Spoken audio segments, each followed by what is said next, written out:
Welcome to all of you guys.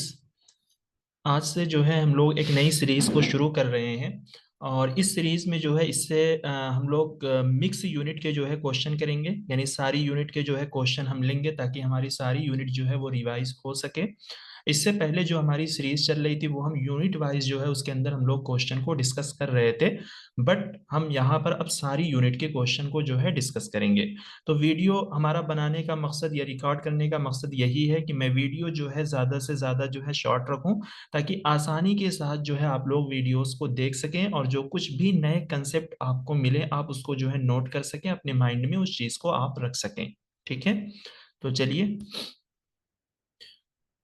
ये question है, list one को लिस्ट टू से जो है आपको मैच करना है। इसमें कुछ इंटरनेट प्रोटोकॉल यानी आईसीटी से रिलेटेड ये क्वेश्चन है और उसकी एक्टिविटी यहाँ पर दी गई है।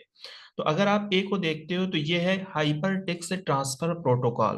तो एचटीटीपी का सबसे पहले आपको फुल फॉर्म याद होना चाहिए। इसकी एब्रीविएशन है एचटीटीपी, इसका फुल फॉर्म है hyper text transfer protocol. Hyper text transfer protocol ये क्या करता है, जो कुछ भी आप लोग अपने वेब ब्राउजर में सर्च करते हो तो ये उस सर्च को ले जाता है वेब सर्वर पर, और वेब सर्वर से चीजों को लाकर वेब पेज पर जो है शो करता है, जाहिर करता है। ठीक है, तो इस चीज को हम यहाँ पे रिलेट करेंगे जो है सी से। ठीक है, फिर इसी तरीके से यस यस यल, इसका फुल फॉर्म है socket secure layer. Socket secure layer का मतलब क्या है कि देखिए इसके अंदर वर्ड यूज किया गया सिक्योर। सिक्योर का मतलब ही होता है कि अगर आप कोई काम कर रहे हो तो वो काम आपका सिक्योर है, यानी छुपा हुआ है, कोई उसको देख नहीं सकता है। तो इसमें एक वर्ड यूज किया जाता है कम्युनिकेशन के टर्म में, इंस्क्रिप्ट। इंस्क्रिप्ट का मतलब होता है कि आपका डेटा जो है छुपा दिया गया है। तो ऑनलाइन जो कुछ भी आप ट्रांसमिशन करते हो, बातचीत करते हो, ठीक है, अगर आप किसी से कॉल पर भी बातचीत करते हो तो वहां पर इंस्क्रिप्शन लिखा हुआ आता है। इसका मतलब यही है कि आपकी बातचीत या आपका डेटा जो है वो सेंडर एंड रिसीवर के दरमियान इंस्क्रिप्टेड है, इन्हीं के दरमियान जो है छुपा हुआ है।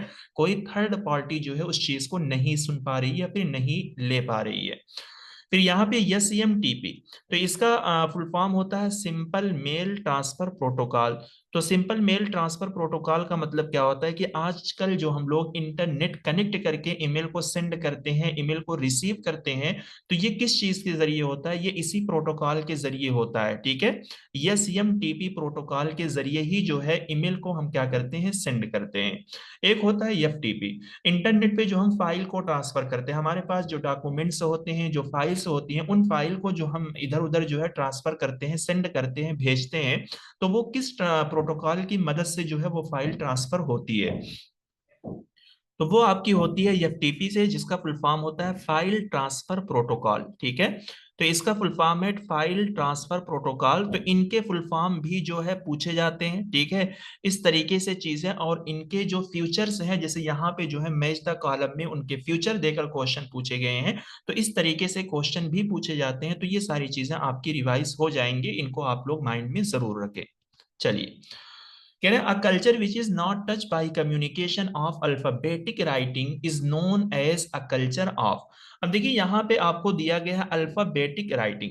कह रहे हैं कि एक कल्चर है जो कम्युनिकेशन करने में अल्फाबेटिक राइटिंग को टच नहीं करता है, तो उस कल्चर को हम किस नाम से जानते हैं?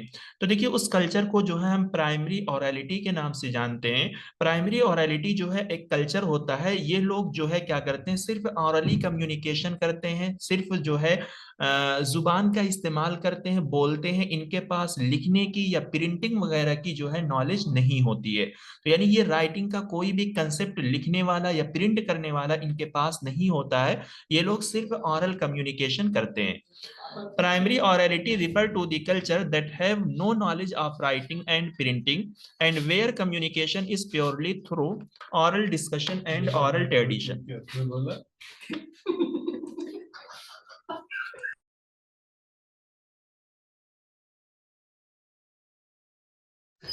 तो प्राइमरी ऑरेलिटी से मुराद वही कल्चर है जहां पर उन कल्चर के लोगों के पास लिखने की या प्रिंटिंग की जो है नॉलेज नहीं होती है, और उनका कम्युनिकेशन जो होता है वो स्पोकन वर्ड से, मतलब जो कुछ भी वो बोलते हैं वो वर्ड को बोलते हैं, यानी पुराना जो उनका ट्रेडिशनल रीति रिवाज होता है बोलने का, उसी तरीके को जो है वो लोग फॉलो करते हैं। उनके पास लिखने की नॉलेज नहीं होती है। तो इस कंसेप्ट को जो है किसने इंट्रोड्यूस किया था? Walter Owen introduced the concept of primary orality in his 1971 essay, जिसका टॉपिक था the literate orality of popular culture. तो यानी उसका ये एसे था, उसमें जो है इसने प्राइमरी orality के कंसेप्ट को क्या किया था, इंट्रोड्यूस किया था। और इंट्रोड्यूस करने वाले बंदे का नाम ये है वेल्टर ओन। टाइपोग्राफी क्या होता है? तो टाइपोग्राफी जो है ये बेसिकली आपका जो है टाइपिंग से रिलेट करता है। तो टाइपिंग में क्या होता है कि हम चीजों को जो है टाइप करते हैं और उस चीज को जो है अरेंज करते हैं, ताकि जो है सामने वाला पढ़ने वाला जो रीडर होता है उसको वो चीज जो है खूब अच्छे से समझ में आ जाए। is the art of arranging text and letter in a way that make it visually appealing, clear and legible for the reader। तो आर्ट का मतलब हो गया स्किल। कह रहे हैं कि टेक्स्ट को एंड लेटर को अरेंज करने का, उसको एक सिस्टमेटिक वे में जो है लगाने का एक स्किल है, इस तरीके से ताकि विजुअली जो है वो चीज क्लियर हो सके और रीडर के लिए जो है वो चीज काफी वाजे हो सके। यानी इसमें क्या होता है, टाइपोग्राफी में जो कुछ भी लेटर्स होंगे, जो कुछ भी टेक्स्ट होगा, उसको आप इस तरतीब से लगा दो ताकि रीडर के लिए जो है वो चीज खूब क्लियर हो, और उसको देखने में भी क्लियर हो और उसको पढ़ने में भी जो है क्लियर हो। ठीक। Question 3. What can be correctly claim about the following? I ate because I was hungry. तो आपको जो है एक स्टेटमेंट दिया गया है, I ate, मैंने खाना खाया क्योंकि मैं भूखा था। तो इस क्लेम के बारे में आप क्या बोलोगे? क्या ये एक आर्गुमेंट है? क्या ये आर्गुमेंट नहीं है? से थर्ड में कहा गया है कि it is a non argument, ये एक आर्गुमेंट नहीं है, it is an explanation, explanation, it is an argument, it is an illustration. तो अगर आप देखोगे यहाँ पे I ate because I what hungry, कि मैंने खाना खाया क्योंकि मैं भूखा था। तो अगर आप देखोगे तो ये कोई भी आर्गुमेंट नहीं है, क्योंकि आर्गुमेंट होने के लिए जो है आपके पास premise one, premise two and conclusion, इस स्ट्रक्चर को जो है हमें फॉलो करना पड़ेगा, क्योंकि इसी स्ट्रक्चर को मिलाकर हम आर्गुमेंट का नाम देते हैं। ठीक है। तो हम इसको भी मान सकते हैं कि चलिए ये आर्गुमेंट नहीं है तो ऑप्शन टू होना चाहिए। But option three and four में अगर हम देखेंगे तो थ्री में यूज किया गया इट इज एन एक्सप्लेनेशन। तो एक्सप्लेनेशन का मतलब यही हो गया कि अगर कोई बंदा कोई बात बोलता है तो उस चीज को जो है एक्सप्लेन किया जाता है, उस चीज को डिफाइन किया जाता है, वाजह किया जाता है। तो अगर आप इस स्टेटमेंट को पढ़ते हो, मैं भूखा था, मैंने खाना खाया क्योंकि मैं हंग्री था, मैं भूखा था, तो यहां पर आप एक तरीके से उस चीज को एक्सप्लेन कर रहे हो कि मैं भूखा था तभी मैंने खाना खाया। ठीक है। यहां पर इलिस्ट्रेशन का मतलब होता है एग्जाम्पल। तो ऑप्शन थ्री जो है इसका सबसे बेस्ट आंसर होगा यहाँ पे। और इस तरीके के जो ऑप्शन होते हैं या फिर इस तरीके के जो क्वेश्चन होते हैं, तो हमें उन्हीं ऑप्शन को चूज करना पड़ता है जो ज्यादा सुटेबल दिखते हैं। चलिए, question four, the amount of rainfall required to saturate the soil is known as.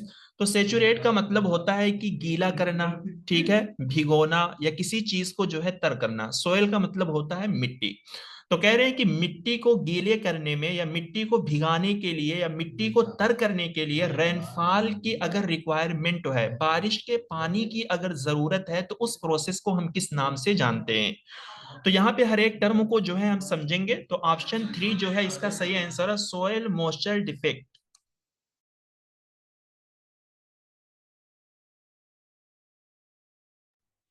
तो इस प्रोसेस को जो है हम सोयल मॉइस्चर डिफेक्ट के नाम से हम जानते हैं। तो ऑप्शन थ्री जो है इसका सही आंसर है। तो हम हर एक टर्म को जो है समझेंगे, क्योंकि ये क्वेश्चन पूछा गया है तो इनकी इन टर्मों से भी क्वेश्चन आ सकते हैं। तो चलिए, field capacity, the amount of water that remains in the soil after excess water has drained away is called the field capacity। तो फील्ड कैपेसिटी का मतलब ये है कि जब पानी बहुत ज्यादा मिकदार में बह जाता है, जब मिट्टी में पानी बहुत ज्यादा मिकदार में बह जाता है, तो बहने के बाद पानी का जो अमाउंट मिट्टी में रिमेन रहता है, बाकी रहता है, तो उस चीज को हम बोलते हैं फील्ड कैपेसिटी। बस यही याद रखना है कि जब पानी निकलने के बाद या पानी बहुत ज्यादा अगर बह गया है, तो बहने के बाद जो भी अमाउंट पानी का आपके मिट्टी में या सोयल में रह जाता है, उस चीज को हम बोलते हैं field capacity. Soil moisture content, moisture का मतलब होता है किसी चीज का गीला होना या किसी चीज का भीगा होना। तो इससे मुराद यही होता है कि मिट्टी में पानी का जो अमाउंट है, उसी चीज को हम बोलते हैं सोयल मॉइस्चर कंटेंट। एक है सोयल मॉइस्चर डिफेक्ट। तो डिफेक्ट का मतलब होता है कम होना। कह रहे हैं कि is the amount of water needed to return soil moisture. कह रहे हैं कि पानी का वो अमाउंट यानी मिट्टी में तरी को जो है वापस करने के लिए या मिट्टी में जो है मॉइस्चर को वापस लाने के लिए जो है हमें पानी के अमाउंट की जरूरत है।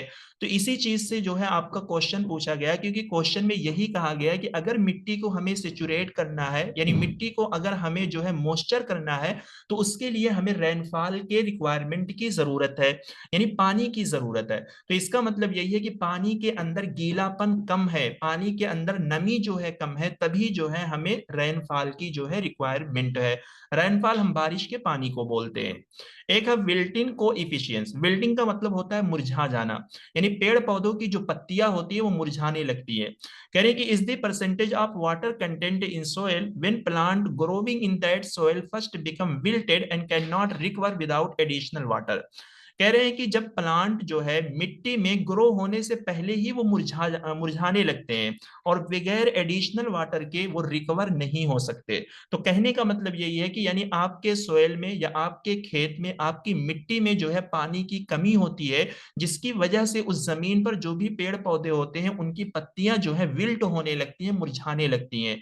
तो अगर उनके मुरझानेपन को हमें खत्म करना है तो हमें एडिशनल वाटर की रिक्वायरमेंट है, ज्यादा पानी की जरूरत है, तभी जो है उस सोयल के अंदर मॉइस्चर आएगा, नमी आएगी, तब जाकर वो मुरझाई हुई पत्तियां जो है सही हो सकती हैं। इस प्रोसेस को हम परमानेंट विल्टिंग पॉइंट के नाम से भी जानते हैं। तो ये चार टर्म थी, इन टर्मों को जो है आप अच्छे से समझ लो, इनके दरमियान जो है बेसिक बेसिक सा जो है डिफरेंस है। तो इस ये जो है आगे फर्दर एग्जाम में पूछे जा सकते हैं। चलिए क्वेश्चन 5। तो यहाँ पे कुछ मास मीडिया के जो है आपको वो दिए गए हैं और उसके एग्जाम्पल दिए गए हैं। तो ये एफएम रेडियो आपने बारहा सुना होगा, एफएम रेडियो जो है, ठीक है। तो इसको हमें जो है रेडियो से जो है मैच करना है।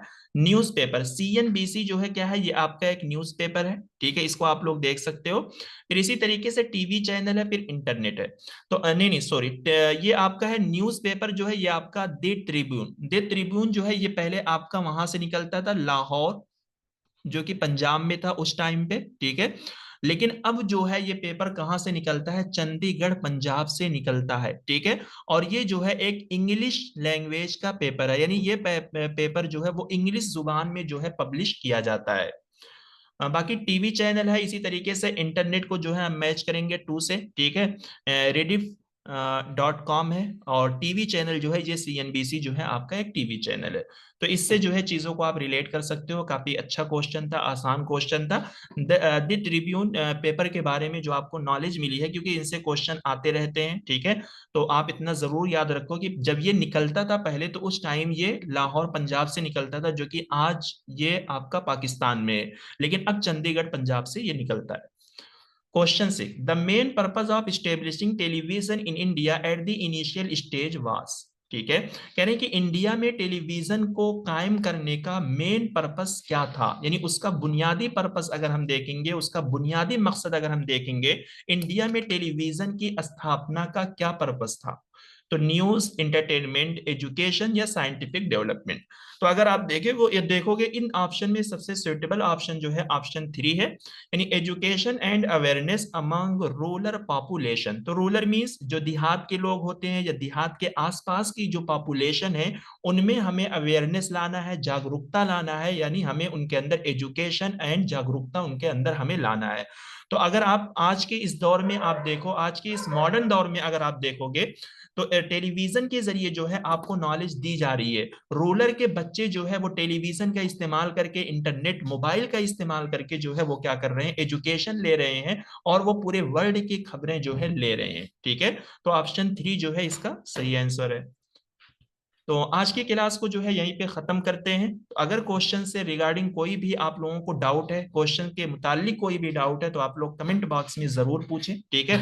आगे के लिए हमारे साथ बने रहिए, क्योंकि एग्जाम तक जो है ये सीरीज कंटिन्यू होने वाली है, और हम यूनिट वाइज जो है अब सीरीज नहीं लाएंगे, बल्कि सारी यूनिट के मिक्स क्वेश्चन लाएंगे, ताकि आपकी सारी यूनिट की चीजें जो है वो रिवाइज होती रहे। थैंक यू, मिलते हैं नेक्स्ट वीडियो में।